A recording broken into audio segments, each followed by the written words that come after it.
MP की 28 सीटों के उपचुनाव का प्रचार अपने चरम पर है। अंतिम चरण के इस प्रचार में जहां दोनों ही दलों के नेता रण में जुटे हैं, वहीं रणनीतिक तौर पर भी अंतिम बिसात बिछ गई है। लेकिन टिकाऊ बनाम बिकाऊ हुए इस चुनाव की दिशा बीजेपी एक के बाद एक पलटने में लगी है। कांग्रेस के हथियार से बीजेपी उसको ही बाउंस बैक कर रही है। नंगे भूखे बयान हो या फिर आइटम, बीजेपी ने कांग्रेस की घेराबंदी कर प्रचार की दिशा पलटने की कोशिश की है। अब अंतिम चरण में बीजेपी उपचुनाव को प्रत्याशियों से हटाकर सीएम शिवराज और सिंधिया का चुनाव बनाने में जुटी है। अगर कमल की बटन दबेगी अम्बाह में, देवनी में, तो वो वोट केवल कमलेश जाटव और गिरिराज दंडोतिया को नहीं मिलेगा। वो वोट सीधे मुख्यमंत्री बने रहने के लिए शिवराज सिंह चौहान को भी मिल जाएगा। और वो वोट दिल्ली में नरेंद्र सिंह तोमर जी की शान भी बढ़ाएगा। और ये चुनाव प्रभुराम चौधरी जी नहीं लड़ रहे, ये चुनाव आपके सामने ज्योतिरादित्य सिंधिया लड़ रहे हैं।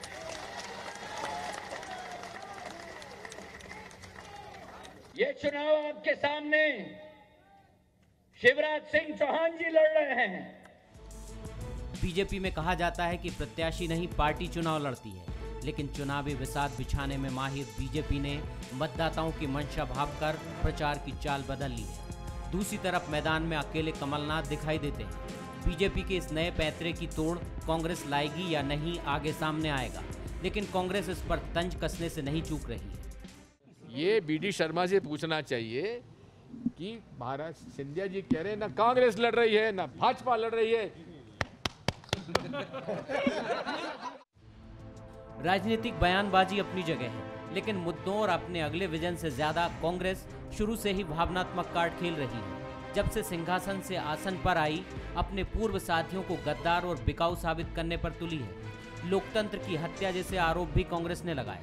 दूसरी तरफ बीजेपी कांग्रेस के हर बार का जवाब दुगनी ताकत से दे रही है। मुख्यमंत्री और सिंधिया को सबसे आगे करना भी इस रणनीति का हिस्सा है। लेकिन यहाँ सवाल ये भी है कि क्या बीजेपी को जनता में प्रत्याशियों के प्रति नाराजगी का डर है?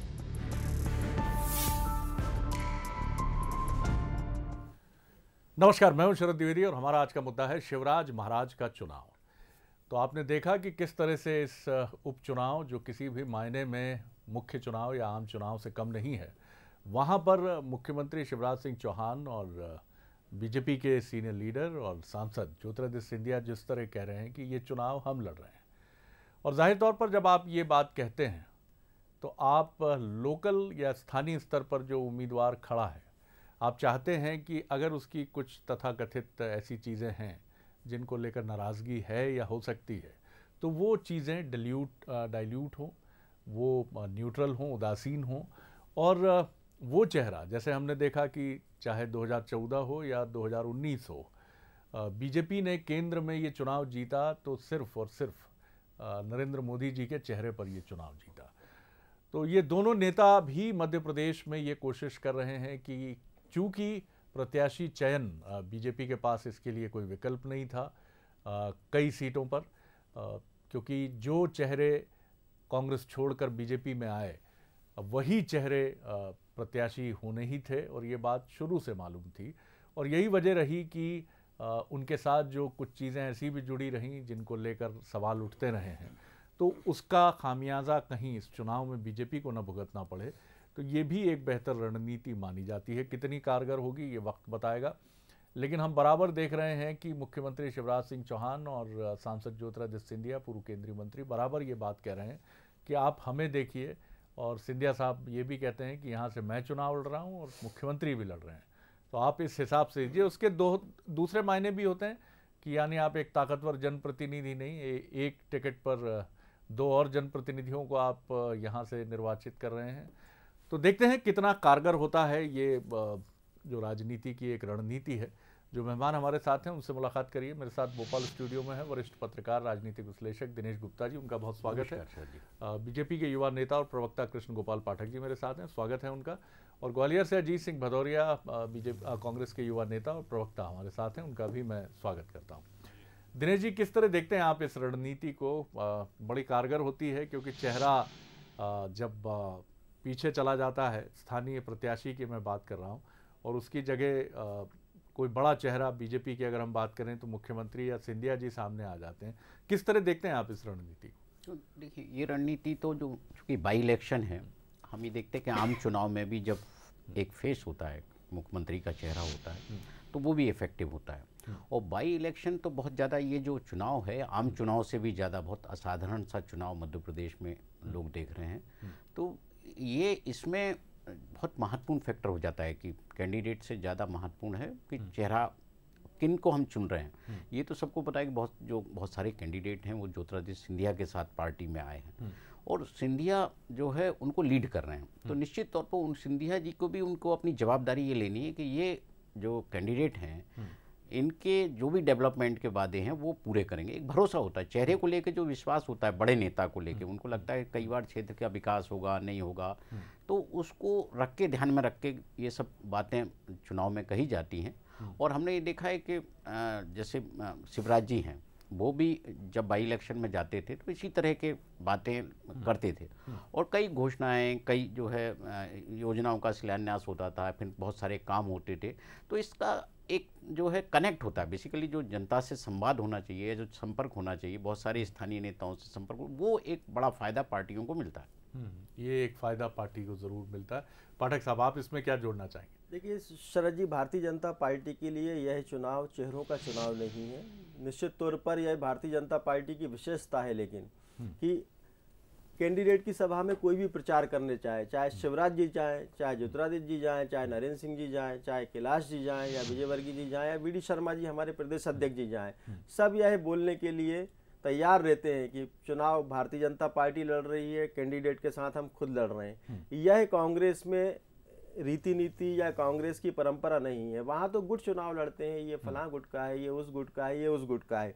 दूसरी बात, भारतीय जनता पार्टी के लिए यह चुनाव सेवा का चुनाव है। जनता को चुनाव करना है भारतीय जनता पार्टी की सेवा का, जनता को चुनाव करना है भारतीय जनता पार्टी द्वारा चलाई गई जनकल्याणकारी नीतियां अपने 15 साल के शासनकाल में, जिनको कमलनाथ जी ने 15 माह में बंद कर दिया। कौन नहीं जानता कि गर्भवती बहनों को मुख्यमंत्री शिवराज सिंह चौहान ने 16,000 रुपया मदद देने का प्रावधान किया था, जिससे वो अपनी भी देखभाल करती थी, आने वाले कल के अपने बच्चे की भी देखभाल करती थी, साथ में परिवार को भी, अगर वो खुद कमाने वाली होती थी तो एक सहायता मिला करती थी। कमलनाथ जी ने उसको भी बंद कर दिया। बहुत सारी योजनाएं, तीर्थ दर्शन योजनाएं, आज जनता तुलना कर रही है।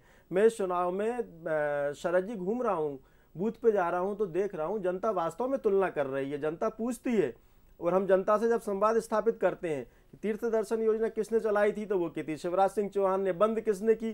जनता मुखर होकर जवाब दे रही है कि कमलनाथ जी ने बंद की, कांग्रेस पार्टी ने बंद की। हम पूछते हैं कि ये सड़क जिस पर कांग्रेस पार्टी के नेताओं की गाड़ियां आ रही हैं आपके गांव में आपसे संपर्क करने, ये किसने बनवाई? तो जनता फिर मुखर होकर कहती है प्रधानमंत्री सड़क योजना और मुख्यमंत्री सड़क योजना के माध्यम से यह सड़क बनवाने का काम किया गया है। किसान से अगर हम बात करते हैं तो किसान छलावे में निश्चित तौर पर बड़े बड़े वादे जो कांग्रेस पार्टी के थे उसमें आ तो गया, लेकिन शुक्रिया अदा करता है भगवान का, ऊपर वाले का, कि उसकी कल 15 माह में ही खुल गई और वास्तव में किसान का बेटा फिर से मुख्यमंत्री बन गया। इसके लिए आपको 15 साल मिले और कांग्रेस को सिर्फ 1.25 साल मिला है, तो आप इससे तो इत्तेफाक रखेंगे कि अगर आप 15 साल से 1.25 साल की तुलना करेंगे तो कम से कम 5 साल तो होते कि कुछ साइज तो समझ में आता कांग्रेस का। शरद जी देखिए, हमारे पूर्वजों ने बहुत अच्छी अच्छी कहावतों के माध्यम से हम लोगों को चेताने का काम किया है, जगाने का काम किया है, और आज भी हम चेत भी रहे, जाग भी रहे। उन्होंने बोलकर गए कि पूत के पांव पालने में दिख जाते हैं। तो कमलनाथ जी की सरकार के जो पांव थे, वादा खिलाफी के पांव थे, झूठ बोलने के पांव थे, वो मध्य प्रदेश की जनता ने 1.25 साल में क्या 4 महीने में ही देख लिया था। लोकसभा चुनाव में आप देखिए किस प्रकार से कांग्रेस पार्टी हारी थी मध्य प्रदेश में। जी, तो आप ये मानते हैं कि ये दोनों चेहरे और खासतौर से मुख्यमंत्री शिवराज सिंह चौहान का चेहरा अपने आप में एक भरोसे का, विकास का प्रतीक है लोगों के बीच में, बिल्कुल, और आप दावा भी कर रहे हैं कि इसकी सकारात्मक प्रतिक्रिया बिल्कुल लोगों के बीच है और होगी। क्या कहेंगे भदौरिया साहब, आपके युवा साथी बीजेपी के बहुत आश्वस्त हैं कि 2 चेहरे पूरे चुनाव को पलट सकते हैं, ऐसा उनका दावा है, और इनका नाम है मुख्यमंत्री शिवराज सिंह चौहान और उनके साथ ज्योतिरादित्य सिंधिया जी। जी देखिए आदरणीय शरद जी की आज जो वर्तमान में 28 उपचुनाव हो रहे हैं, उनमें से 25 उपचुनाव में 25 विधानसभा क्षेत्रों में भारतीय जनता पार्टी का जो मूल कार्यकर्ता है वो गौण हो चुका है। बहुत बड़ी भारी विडंबना है, दोनों में समन्वय नहीं हो पा रहा है। इसलिए आज सिंधिया जी के कई लोग हैं वो शिवराज सिंह जी की शरणागत हो रहे हैं, और भारतीय जनता पार्टी ने सिंधिया जी को पोस्टरों से गायब कर दिया, बैनरों से गायब कर दिया, एलईडी बैनरों से गायब कर दिया। मतलब सिंधिया जी को यहाँ लाके खड़ा कर दिया है, जिनकी वजह से सरकार बनी कि वो प्रारंभ में अपने आप को टाइगर कह रहे थे, उससे धीरे धीरे धीरे आके वो कौए पे आ गए। अब कौए से वो 31 तारीख तक कहाँ पहुँचेंगे ये आगे हम सबको पता चल जाएगा। परंतु जहाँ तक बात है शिवराज सिंह जी की, तो शिवराज सिंह जी के झूठों को आम जनता जनमानस पिछले 15 वर्ष में देख चुकी। 21,500 घोषणाएं थी जब शिवराज सिंह जी से सत्ता छुड़ाई थी मध्य प्रदेश की जनता ने, उसमें से 17,000 कुछ घोषणाएं फिर भी पेंडिंग थी। ये ऑफिशियल साहब, आपके पास कमलनाथ जी का जो चेहरा है, क्या आप मानते हैं कि इन दोनों चेहरों के मुकाबिल वो चेहरा भी बहुत ताकत के साथ सामने खड़ा है, और है तो क्या कारण देखते हैं आप इसका? जी आदरणीय शरद जी, बिल्कुल निश्चित रूप से कमलनाथ जी का चेहरा पूरे दमदारी के साथ, पूरी ताकत के साथ खड़ा है। उसके पीछे आम जनमानस है। आप देखिए जनमानस कमलनाथ जी और कांग्रेस के अन्य नेता, चाहे वो कोई युवा नेता जयवर्धन हो या अजय सिंह जी राहुल हो या और भी अरुण यादव जी हो, इनके कार्यक्रमों में आप जनमानस देखेंगे तो अपने आप उमड़ रहा है। अपने आप कांग्रेस पार्टी का शरद जी केवल सिंबल है, केवल सिंबल और प्रत्याशी है। बाकी जनता कांग्रेस पार्टी की तरफ से चुनाव लड़ रही है। इसी सब चीजों से बौखला कर आप देखना, प्रत्याशी इनके घुटनों पे आ गए, मुख्यमंत्री जी घुटनों पे आ गए, सिंधिया जी आगे आप देखना, मैं ऑन रिकॉर्ड कह रहा हूँ 31 तारीख तक सिंधिया जी भी घुटनों पे आ जाएंगे जनता के सामने। तो ये जनमानस ग्वालियर चंबल अंचल का और 28 सीटों का समझ चुका है कि जिस तरीके से उन्हें कोरोना काल में, इस महामारी, वैश्विक महामारी के समय चुनाव में धकेला गया था, उसका परिणाम इनको देना है। और कमलनाथ जी की फिर विकासशील सरकार को 10 तारीख को स्थापित। बोलिए पाठक। देखिए शरद जी, यहाँ पर दो बहुत बड़े अंतर हम देखने को, अभी मेरे मित्र ने घुटने पे आने का जिक्र किया, तो लोकतंत्र में जनता जनार्दन, जनता को जनार्दन का स्वरूप बताया गया है। अगर हम उनको प्रणाम कर रहे हैं, अगर हम उनसे आशीर्वाद ले रहे हैं, तो मैं समझता हूँ कि इसमें कोई खराब बात नहीं है, गलत बात नहीं है। खराब बात और गलत बात वो होती है जो हमने सीएए के विरोध के समय सोनिया गांधी जी के सामने घुटने टेकते कमलनाथ जी को दिल्ली में देखा है। आज भी आप बताइए, अभी फोटो आप निकालेंगे अपने चैनल में, वीडियो निकालेंगे तो वो सब दिख जाएगा। ये दो पार्टियों की संस्कृति का अंतर है, संस्कारों का अंतर है।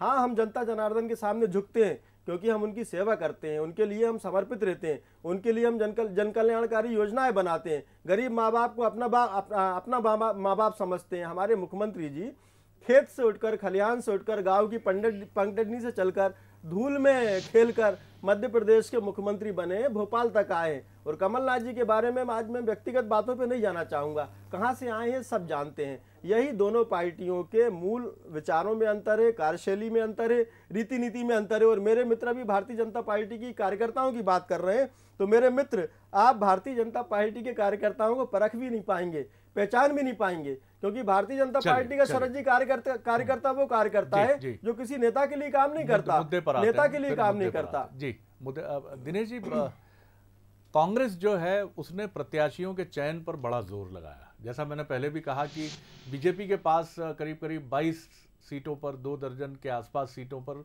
विकल्प चयन का नहीं था, क्योंकि जो लोग कमिटमेंट के तहत आए उनको टिकट मिलना था और उन्हीं को टिकट मिला है, और बिल्कुल ठीक है। लेकिन कांग्रेस के पास चयन का विकल्प खुला था, और इस बार हमने देखा कि कमलनाथ जी ने अपने खुद के रिसोर्सेज से इस प्रक्रिया को अंजाम दिया है। और यही वजह है कि आप खूब डिबेट कर सकते हैं, लेकिन ये ज़रूर आप पाते हैं कि कांग्रेस ने वाकई ठोक बजाकर प्रत्याशी खड़े किए हैं। एक तरफ मुख्यमंत्री शिवराज सिंह चौहान और सिंधिया जी का चेहरा है, और बीजेपी के अनुशासित कार्यकर्ता और काडर का एक पूरा जोर है, और दूसरी तरफ कांग्रेस का एक जोर है कि बेहतर प्रत्याशी। किस तरह आप देखते हैं इस टसल को? क्या ये कांग्रेस के लिए कुछ उपयोगिता रख सकती है? नहीं, देखिए बिल्कुल कांग्रेस के लिए तो ये, जिसे हम शरद जी कहते हैं खंदक की लड़ाई आखिरी, बिल्कुल जो है मध्य प्रदेश में उसके सर्वाइवल की लड़ाई है ये। यदि इस बाई इलेक्शन में वो जो है कुछ लूज़ करती है तो अल्टीमेटली उसको बहुत बड़ा नुकसान होगा, क्योंकि एक लीडरशिप का भी नुकसान होगा, क्योंकि जो कमलनाथ जी का चेहरा है उसको तो डेंट लगेगा ही, निश्चित तौर पर लगेगा।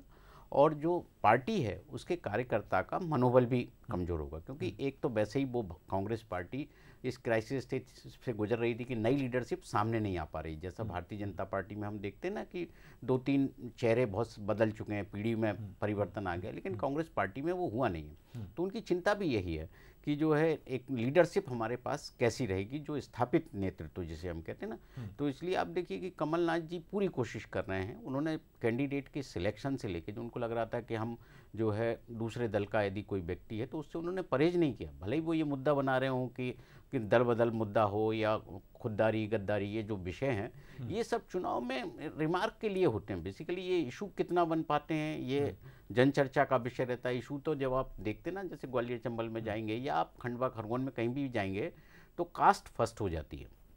सबसे पहले तो जब कास्ट फर्स्ट होती है तो आपको कैंडिडेट भी उसी हिसाब से सिलेक्ट करना पड़ेंगे कि आपको जो है यदि सुमावली में कोई कैंडिडेट देना है तो फिर आपको वो इक्वेशन देखना पड़ेगी, ग्वालियर में देखना पड़ेगी। तो उसी हिसाब से कांग्रेस ने पूरी एक्सरसाइज की है। ये सब चीज़ें तो जो है पर्दे के पीछे कुछ और हैं और सामने जो है हमें कुछ और दिखाई देती है। ये बात बिल्कुल ठीक है कि सामने कुछ और है, पर्दे के पीछे कुछ और है। भदौरिया साहब, एक बड़ा अहम सवाल ये भी है कि ये ठीक है कि आपने प्रत्याशी चुने हैं, कमलनाथ जी ने चुने हैं, और अगर आप देखें तो इस पूरे इलेक्शन में वन मैन आर्मी रहे हैं कमलनाथ जी। मतलब एक तो सारे संवैधानिक पद भी उन्हीं के पास हैं, चाहे वो सीएलपी लीडर की बात कर लीजिए, चाहे आप पीसीसी चीफ की बात कर लीजिए, चाहे आप नेता प्रतिपक्ष की बात कर लीजिए, और चाहे कैंपेन कमेटी के हेड की बात कर लीजिए, चाहे ठोक बजाकर प्रत्याशी चयन की बात कर लीजिए, यानी इलेक्शन कमेटी से लेकर तमाम चीज़ें उन्होंने अपने पास रखी हैं। और जाहिर तौर पर वो जानते हैं कि इस चुनाव के जो भी नतीजे होंगे, जैसे भी होंगे, उसका सेहरा भी उनके सर बंधेगा, और अगर कहीं कुछ नुक्ताचीनी होती है तो उसके लिए भी उन्हीं का चेहरा तलाशा जाएगा। लेकिन इसके बाद भी बाकी जो आपके नेता हैं, क्या उन्होंने ये मान लिया है कि ये कमलनाथ लड़ाई लड़ रहे हैं और उनके लिए जो कमांडर इन चीफ उनके कहेंगे तभी सामने आना, यानी कोई और इस जिम्मेदारी को लेते हुए सामने आता हुआ दिखा नहीं? जी भदौरिया साहब। जी देखिए शरद जी, कमलनाथ जी के नेतृत्व में पूरी कांग्रेस खड़ी है प्रदेश में। आप देखिए समय समय पे जितनी भी स्कूटनी हुई, मीटिंग हुई, कमलनाथ जी ने पूरे सारे कांग्रेस के वरिष्ठ नेताओं से संबंधित जगहों पे चर्चा की। चर्चा करने के बाद उन्होंने कैंडिडेट फाइनल किए। वो फाइनल सूची लेके स्क्रीनिंग कमेटी तक पहुंचे। तो आप देखिए कमलनाथ जी के, ये बात मैं आपसे शब्दशः सहमत हूँ कि कमलनाथ जी के नेतृत्व में इस मध्य प्रदेश के एक एक कार्यकर्ता, चाहे वो राष्ट्रीय स्तर का नेता हो या ब्लॉक स्तर का कार्यकर्ता हो, मंडलम स्तर का कार्यकर्ता, उसने विश्वास और भरोसा जताया है। उसी का परिणाम आज आदरणीय शरद जी ये हमें देखने को मिल रहा है, फील्ड में देखने को मिल रहा है कि आम जनमानस भी कमलनाथ जी के नेतृत्व की तरफ देख रहा है और उनमें विश्वास जता रहा है। उस पर केवल मोहर लगने की 3 तारीख की देर है। आप देखना कमलनाथ जी फिर मध्य प्रदेश के मुख्यमंत्री के रूप में शपथ लेंगे। दिनेश जी, मैं इस पर एक छोटी टिप्पणी आपकी लेकर फिर पाठक जी की तरफ आऊँगा। क्या आपको लगता है कि एक कार्ड होता है जिसको कई बार कुछ लोग उसको विक्टिम कार्ड भी कहते हैं कि साहब मैं पीड़ित हूँ, मेरे साथ अन्याय हुआ है, मैं मुझे प्रेरित किया गया है, कष्ट से भरी गुफा की तरफ मुझे धकेल दिया गया है, और उसी से उपजती है एक सहानुभूति। क्या आपको लगता है कि ये फैक्टर कमलनाथ जी या कांग्रेस के साथ इस चुनाव में जुड़ा हो सकता है? कमलनाथ जी कोशिश कर रहे हैं कि वो एक विक्टिम की तरह जनता के सामने जाएं, और वो बता रहे हैं कि वो उनकी सरकार को 15 महीने में ही गिरा दिया गया और वो किस तरह से प्रदेश को विकास का प्लान लेकर बैठे हुए थे, वो ये कह रहे हैं। लेकिन ये सब चीज़ें सहानुभूति है या आप कुछ भी उसको कुछ भी कहिए, ये तब होता है जब लीडर का कनेक्ट होता है पब्लिक के साथ। कमलनाथ जी बहुत देर से मध्य प्रदेश में उन्होंने एंट्री ली, जब मतलब उस स्थिति में एंट्री ली जब बहुत सारा जो है कांग्रेस बहुत कमज़ोर हो चुकी थी मध्य प्रदेश। फिर भी एक 2018 का आप देखेंगे जो 13 की तुलना में बहुत अच्छा प्रदर्शन था, तो एक कॉन्फिडेंस तो उनके अंदर था कि पब्लिक उनको, जो प्रदेश में वोटर है, जनता है, जानती है। तो वो उसी कॉन्फिडेंस के साथ कोशिश कर रहे हैं कि एक बार फिर से जो है हम जाएं और जनता उनकी बात मानेगी, ऐसा उनको भरोसा है। इसलिए वो सारे मुद्दे तो वो उतनी बात नहीं करते कि जो बिक गए उतना, वो अपने आप को विक्टिम की तरह ज़्यादा पेश करते हैं। उनको लगता है कि वो ज़्यादा अपील करेगा। आप कहीं बिटवीन द लाइन्स ये भी कह रहे हैं कि अगर 20-25 साल पहले की कांग्रेस और उसके उस तेज और ओजस्वी तेजस्वी कुछ नेता जो होते थे, अभी भी हैं, ऐसा नहीं है, लेकिन उस समय की कांग्रेस जो थी और उस समय का जो कांग्रेस का एक कार्यकर्ताओं का दमखम था, वो अगर कमलनाथ जी के साथ 2020 में जुड़ता तो ये काफ़ी निर्णायक होता। बिल्कुल बिल्कुल शरद जी, आप देखिए कांग्रेस की इस स्थिति में नहीं आती। कांग्रेस ने जो एक्सपेरिमेंट पिछले खासकर 15 साल में किए, वो उसको कमजोर किया गया। मतलब कांग्रेस जो है अन्यथा भारतीय जनता पार्टी जो है कितने लंबे लंबे समय बाद सरकार में आई, लेकिन अब वो स्थिति कांग्रेस की हो गई है। तो निश्चित तौर पर देरी से फैसला किया था कांग्रेस ने, देरी से फैसला किया, और यही वजह है कि 2008 और 2013 के चुनाव को लेकर ये भी माना जाता है कि एक तरह से वो एक एक्सपेरिमेंट में, कांग्रेस के एक्सपेरिमेंट जो किए गए अलग अलग तरह के, उसकी वजह से कांग्रेस ने ये मौके गंवा दिए, क्योंकि बहुत फेयर चांस माना गया था 2008 में और 2013 में। बराबर पाठक साहब, देखिए शरद जी, मेरे लिए राजनीति के मायने विल पावर से होते हैं, और विल पावर जब डेवलप होती है जब हमने जनता के लिए कुछ किया हो। और इस चुनाव में आज हम जब बूथ पर जा रहे हैं तो एक विल पावर लेकर जा रहे हैं, क्योंकि हमने जनता के लिए, आज हम गरीबों से पूछते हैं कि इस गांव में कितने घर हैं, आप बताइए, जिनको प्रधानमंत्री आवास योजना के माध्यम से लाभ मिला हो, तो सैकड़ों की संख्या में 80, 90, 100 एक गांव में हाथ ऊपर उठ जाते हैं। अगर हम पूछते हैं कि आप बताइए कि उज्ज्वला योजना का कनेक्शन कितने परिवारों को मिला है, तो सैकड़ा क्रॉस हर गांव में हम कर जाते हैं। हमारे पास फिगर है, हम मुख्यमंत्री सम्मान निधि और प्रधानमंत्री सम्मान निधि के 10,000 का जिक्र करते हैं तो किसान हाथ खड़ा कर देता है कि मेरे अकाउंट में पैसा आया है, जबकि कमलनाथ जी के पास, कांग्रेस पार्टी के पास पूछने को कुछ नहीं है। अगर वो पूछेंगे कि तीर्थ दर्शन योजना मेरे 1.25 साल में कितने माँ बाप गए, तो नील है मामला, उन्होंने बंद कर दी थी। अगर वो पूछेंगे मुख्यमंत्री कन्यादान योजना का पैसा जो 51,000 मिलना था मेरे कार्यकाल में किसको मिला, तो नील है मामला, क्योंकि फंड ही अलॉट नहीं कर पाए थे। तो उनके पास विल पावर नहीं है, वो डाउन चुनाव लड़ रहे हैं। वो हमारे, शरद जी मेरी आखिरी बात, वो हम पर आरोप तो लगा सकते हैं, लेकिन हम कंपेयर कर रहे हैं, हम हमारे कार्यकाल की उपलब्धियां बता रहे हैं, जबकि कांग्रेस के पास बताने को कुछ नहीं है। उन्होंने बंद की है, जो हमने चालू की थी वो उन्होंने बंद की, और आज हम उनको फिर से चालू कर रहे हैं। कोरोना काल में भी आपने देखा होगा, चाहे राज्य सरकार हो, और नरेंद्र मोदी जी ने तो 80 करोड़ परिवारों को, देश के गरीब परिवारों को एक्स्ट्रा, राज्य सरकार से हटके एक्स्ट्रा मुफ्त में राशन उपलब्ध कराया। ये क्या कम बड़ी उपलब्धि है भारतीय जनता पार्टी ने? शरद जी, ये कमलनाथ जी ने 100 रुपए में 100 यूनिट बिजली दी, 27 लाख किसानों का कर्जा माफ किया, 51,000 रुपए कन्यादान के किए, विदिशा की 11 जनपद पंचायत में ऑन रिकॉर्ड है कितने सैकड़ों लोगों को वहां दिए गए। आप निकलवा लो, नहीं तो मैं आपको कॉपी व्हाट्सएप कर दूंगा। पहली चीज।